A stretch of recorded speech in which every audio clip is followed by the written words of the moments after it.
cambric handkerchiefs. That's how we used to dance in our time, ma chère, said the count.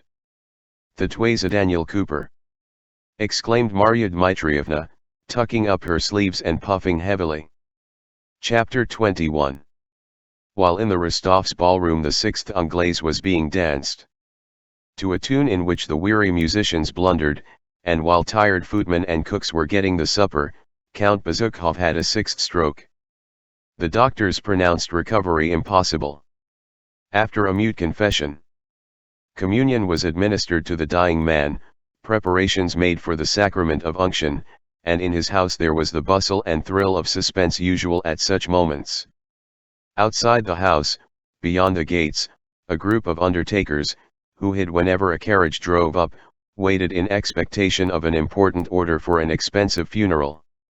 The military governor of Moscow, who had been assiduous in sending aides de camp to inquire after the count's health, came himself that evening to bid a last farewell to the celebrated grandee of Catherine's court, Count Bezukhov. The magnificent reception room was crowded. Everyone stood up respectfully when the military governor, having stayed about half an hour alone with the dying man, passed out, slightly acknowledging their bows and trying to escape as quickly as from the glances fixed on him by the doctors, clergy, and relatives of the family. Prince Vasily, who had grown thinner and paler during the last few days, escorted him to the door, repeating something to him several times in low tones. When the military governor had gone, Prince Vasily sat down all alone on a chair in the ballroom, crossing one leg high over the other, leaning his elbow on his knee and covering his face with his hand. After sitting so for a while he rose, and, looking about him with frightened eyes, went with unusually hurried steps down the long corridor leading to the back of the house, to the room of the eldest princess. Those who were in the dimly lit reception room spoke in nervous whispers. And, whenever anyone went into or came from the dying man's room, grew silent and gazed with eyes full of curiosity or expectancy at his door, which creaked slightly when opened. The limits of human life are fixed and may not be usurped, said an old priest to a lady who had taken a seat beside him and was listening naively to his words. I wonder, is it not too late to administer unction? Asked the lady, adding the priest's clerical title, as if she had no opinion of her own on the subject. Ah, madam, it is a great sacrament, replied the priest, passing his hand over the thin grizzled strands of hair combed back across his bald head. Who was that? The military governor himself? Was being asked at the other side of the room. How young looking he is. Yes, and he is over 60. I hear the count no longer recognizes anyone. They wished to administer the sacrament of unction. I knew someone who received that sacrament 7 times. The second princess had just come from the sick room with her eyes red from weeping and sat down beside Dr. Lorraine, who was sitting in a graceful pose under a portrait of Catherine, leaning his elbow on a table. Beautiful, said the doctor in answer to a remark about the weather. The weather is beautiful, princess. And besides, in Moscow one feels as if one were in the country. Yes, indeed, replied the princess with a sigh. So he may have something to drink? Lorraine considered. Has he taken his medicine? Yes. The doctor glanced at his watch. Take a glass of boiled water and put a pinch of cream of tartar, and he indicated with his delicate fingers what he meant by a pinch.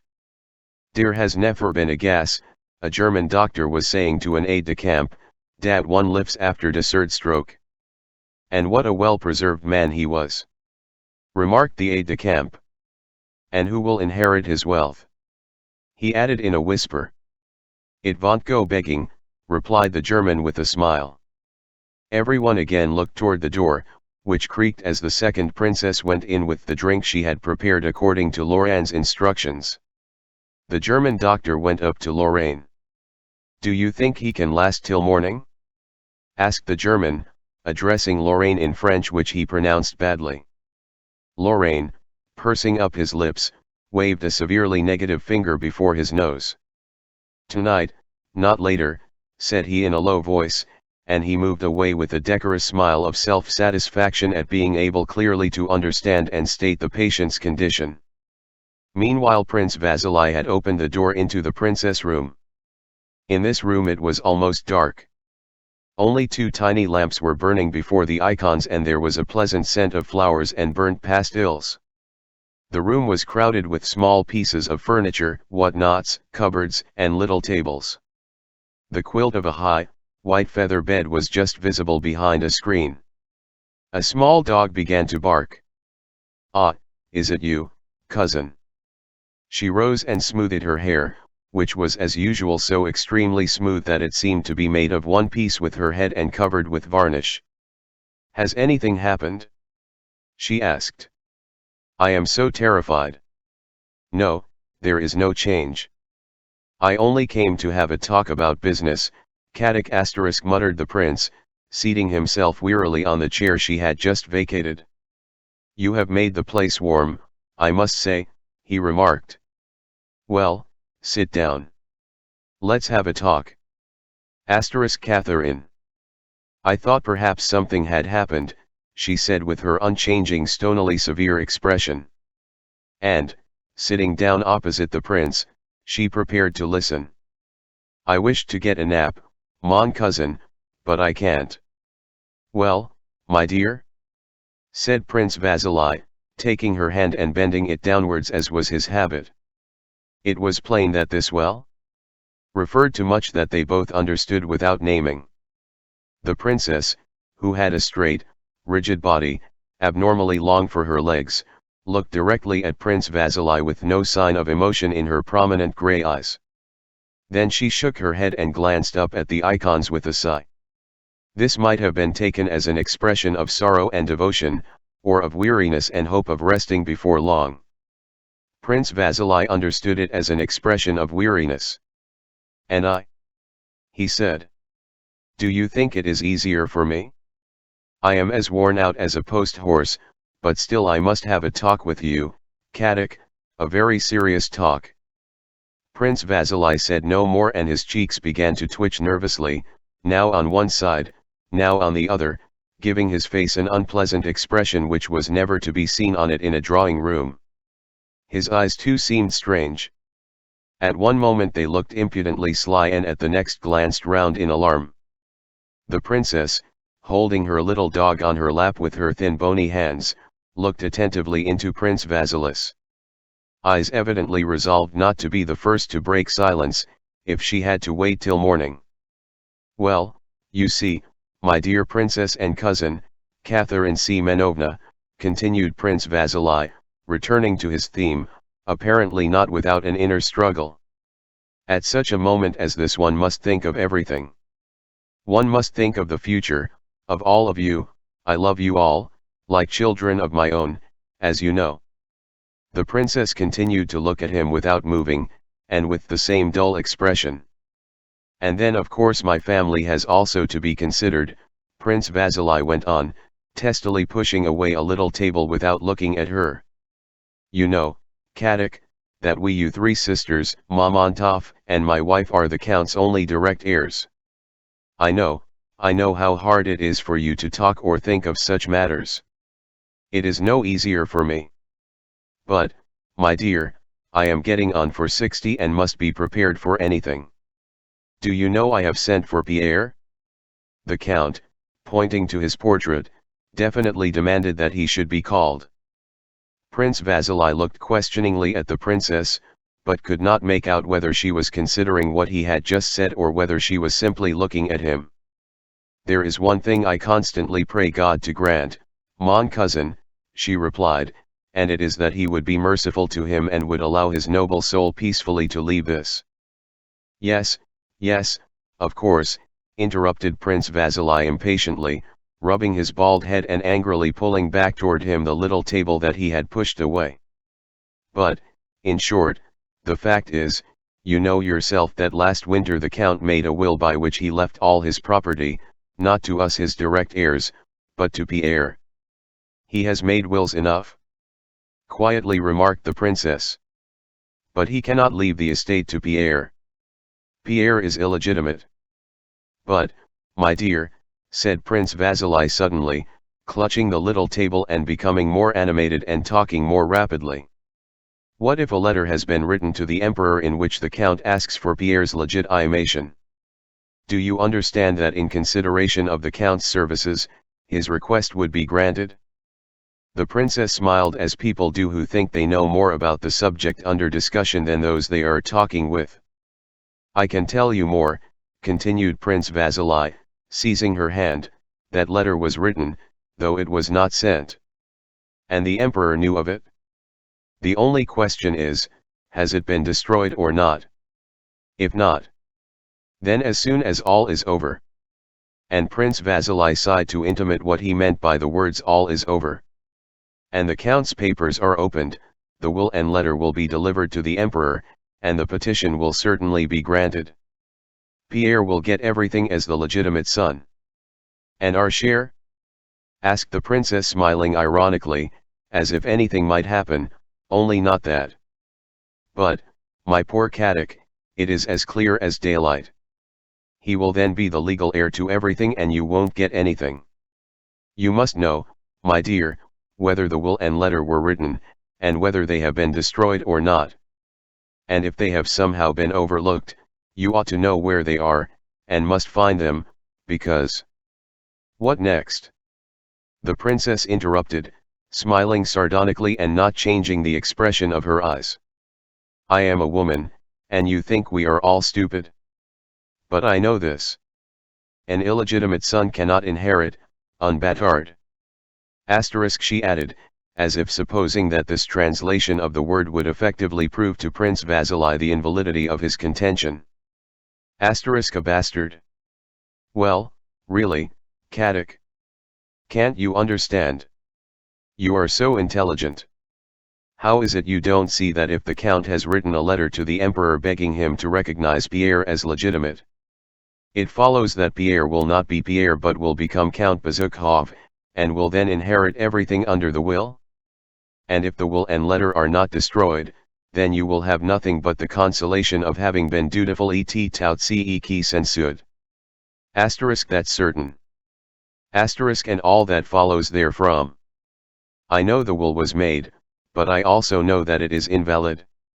And you, mon cousin, seem to consider me a perfect fool, said the princess with the expression women assume when they suppose they are saying something witty and stinging. My dear Princess Catherine Semenovna, began Prince Vasily impatiently, I came here not to wrangle with you, but to talk about your interests as with a kinswoman, a good, kind, true relation.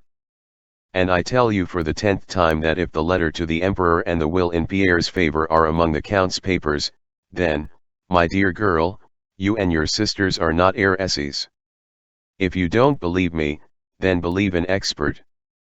I have just been talking to Dmitry Onyefrich, the family solicitor. And he says the same.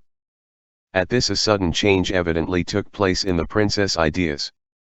Her thin lips grew white, though her eyes did not change, and her voice when she began to speak passed through such transitions as she herself evidently did not expect. That would be a fine thing, said she. I never wanted anything and I don't now. She pushed the little dog off her lap and smoothed her dress. And this is gratitude, this is recognition for those who have sacrificed everything for his sake. She cried. It's splendid. Fine. I don't want anything, Prince. Yes, but you are not the only one. There are your sisters, replied Prince Vasily. But the princess did not listen to him. Yes, I knew it long ago but had forgotten. I knew that I could expect nothing but meanness, deceit, envy, intrigue, and ingratitude, the blackest ingratitude in this house. Do you or do you not know where that will is? Insisted Prince Vasily, his cheeks twitching more than ever. Yes, I was a fool. I still believed in people, loved them, and sacrificed myself. But only the base, the vile succeed. I know who has been intriguing. The princess wished to rise, but the prince held her by the hand. She had the air of one who has suddenly lost faith in the whole human race. She gave her companion an angry glance. "There is still time, my dear. You must remember, Kadak, that it was all done casually in a moment of anger, of illness, and was afterwards forgotten. Our duty, my dear, is to rectify his mistake, to ease his last moments by not letting him commit this injustice, and not to let him die feeling that he is rendering unhappy those who sacrificed everything for him," chimed in the princess, who would again have risen had not the prince still held her fast, though he never could appreciate it. "No, mon cousin," she added with a sigh, "I shall always remember that in this world one must expect no reward, that in this world there is neither honor nor justice. In this world one has to be cunning and cruel. Now come, come. Be reasonable. I know your excellent heart." "No, I have a wicked heart." "I know your heart," repeated the prince. "I value your friendship and wish you to have as good an opinion of me. Don't upset yourself, and let us talk sensibly while there is still time, be it a day or be it but an hour. Tell me all you know about the will, and above all where it is. You must know. We will take it at once and show it to the count. He has, no doubt, forgotten it and will wish to destroy it. You understand that my sole desire is conscientiously to carry out his wishes. That is my only reason for being here. I came simply to help him and you. Now I see it all. I know who has been intriguing, I know," cried the princess. "That's not the point, my dear. It's that protégé of yours, that sweet Princess Drubetskaya, that Anna Mikhailovna whom I would not take for a housemaid, the infamous, vile woman. Do not let us lose any time. Ah, don't talk to me. Last winter she wheedled herself in here and told the count such vile, disgraceful things about us, especially about Sophie. I can't repeat them, that it made the count quite ill and he would not see us for a whole fortnight. I know it was then he wrote this vile, infamous paper, but I thought the thing was invalid. We've got to it at last. Why did you not tell me about it sooner?" "It's in the inlaid portfolio that he keeps under his pillow," said the princess, ignoring his question. "Now I know. Yes. If I have a sin, a great sin, it is hatred of that vile woman," almost shrieked the princess, now quite changed. "And what does she come worming herself in here for? But I will give her a piece of my mind. The time will come." Chapter 22. While these conversations were going on in the reception room and the princess room, a carriage containing Pierre, who had been sent for, and Anna Mikhailovna, who found it necessary to accompany him, was driving into the court of Count Bezukhov's house. As the wheels rolled softly over the straw beneath the windows, Anna Mikhailovna, having turned with words of comfort to her companion, realized that he was asleep in his corner and woke him up. Rousing himself, Pierre followed Anna Mikhailovna out of the carriage, and only then began to think of the interview with his dying father which awaited him.